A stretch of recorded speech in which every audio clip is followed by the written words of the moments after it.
When they told us that Doug had a rare thyroid cancer, I was 29, he was 30, and it was a total shock because I think I was just thinking, we've just got married, like we're having a baby. I didn't want to do this on my own. I decided fairly quickly to go to war, really. I wanted to take this on, and I wanted to, I guess, come out fighting. I felt like I didn't really have very many choices, but that was one I could make. We had lots of people say at the time, oh, it's terrible, you're pregnant and this is happening. It's like, actually, it gave us something to focus on. The key point of the surgery, post-surgery, was with the pathology report to assess how bad the spreading was. And luckily, you know, that was good news. But up until that point, I was on an absolute war footing, and I remember bursting into tears when we got that pathology report and we walked out, because that was the first time I could kind of just let my guard down.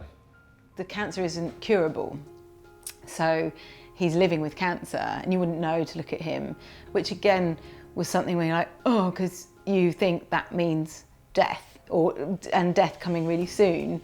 Yeah, every time I have a test, you know, it plays on my mind, it plays on Steph's mind. We don't always talk about it too much, but we know it's there, and we often reflect afterwards that it was something that we were both tense about. Yeah. In time, we've worried a lot less about Doug not being around, and now there's 3 children, so you can't go anywhere.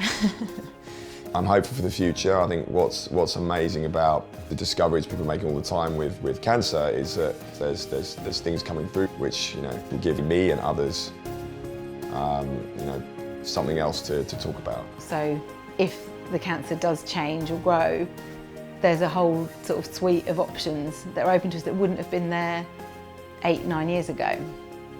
Going through cancer is always going to give you a bit of a reckoner for, you never know what's around the corner, definitely. And you're not going to remember that every day, but when it really hits the fan, you can go, come on, like, there's worse things that could be happening.